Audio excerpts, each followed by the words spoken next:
Merci Isolina, bonjour mesdames et messieurs. Effectivement, nous avons un plaisir toujours renouvelé de vous accueillir à la maison ACP pour ces rituels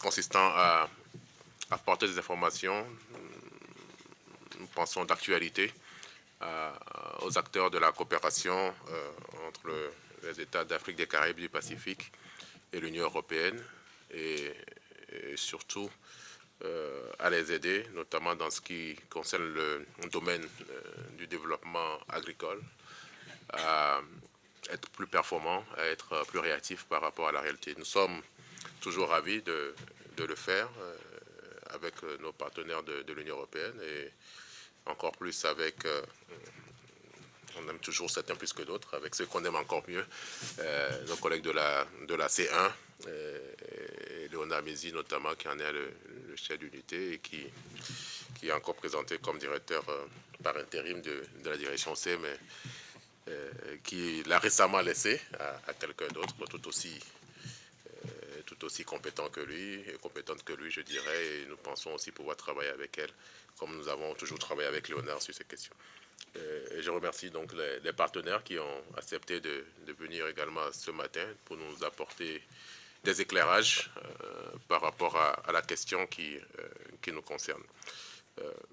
La question est posée par rapport à l'Afrique, mais vous ne serez pas étonné que, étant à la maison ACP, nous l'envisagions par rapport aux pays d'Afrique, des Caraïbes, du Pacifique, puisque c'est non seulement le mandat que nous avons, mais c'est la réalité des faits.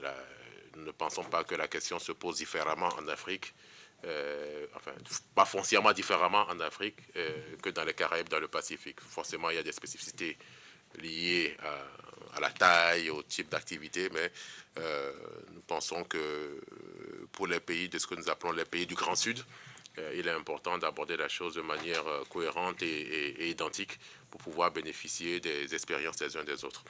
Au niveau du groupe ACP et également de la coopération que nous avons avec l'Union européenne, ce sont des questions qui ont attiré notre attention assez tôt.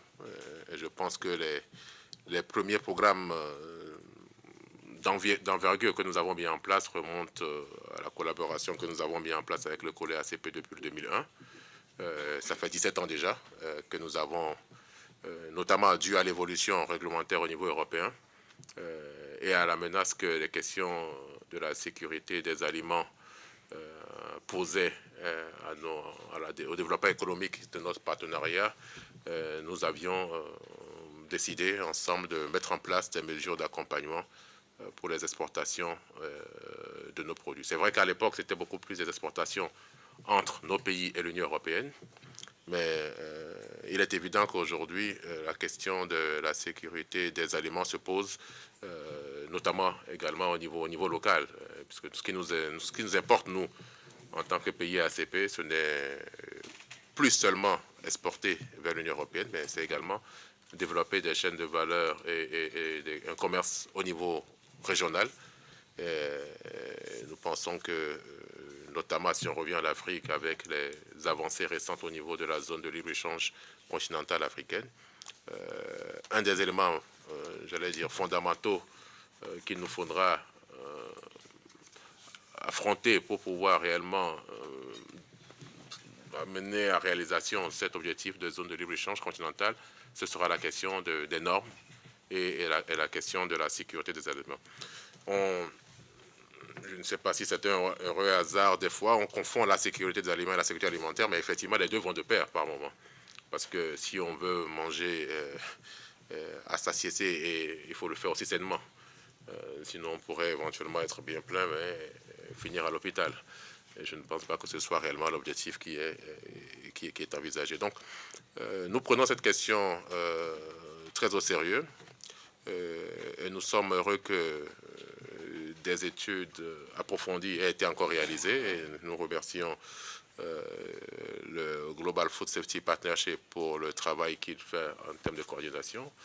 Nous travaillons beaucoup avec l'Union européenne, mais nous sommes heureux de voir que la coopération d'autres pays, notamment la coopération américaine, et d'autres se joignent également aux actions que nous faisons ensemble, parce que nous pensons que lorsqu'on le pose en termes de réponse aux objectifs de développement durable, un des objectifs fondamentaux concerne le travail ensemble. Comment est-ce qu'on peut, l'objectif 17 nous appelle tous à travailler ensemble et sur des questions comme celle-ci qui ne connaissent pas de frontières.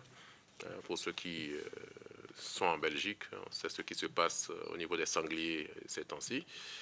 Il y a une peste condom africaine d'ailleurs, qui est en train de poser des risques sérieux par rapport à la filière porcine. Et nous savons qu'une fois que ce qu'on appelle reputation risk est là, pour pouvoir l'enlever, cela va même au-delà du risque sanitaire, parce que une filière comme celle-là qui est atteinte, il faut des mois, des années pour pouvoir restaurer la confiance du consommateur par rapport à cela. Donc la question se pose, on l'envisage aujourd'hui du point de vue peut-être d'un continent, mais je pense que le débat doit se faire au niveau des politiques que nous devons mettre en place.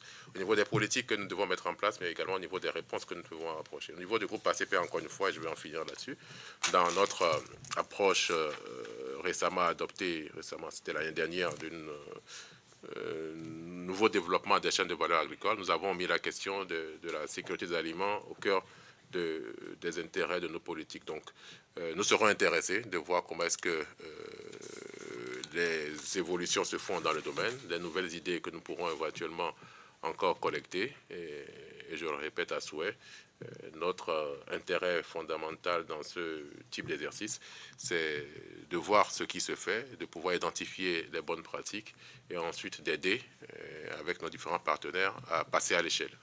Donc, encore une fois, nous sommes ravis de vous avoir avec nous et nous serons heureux, tout attentifs et tout suite, de vous écouter et de partager avec vous les expériences que vous avez pu nous apporter. Donc, je vais m'en arrêter là.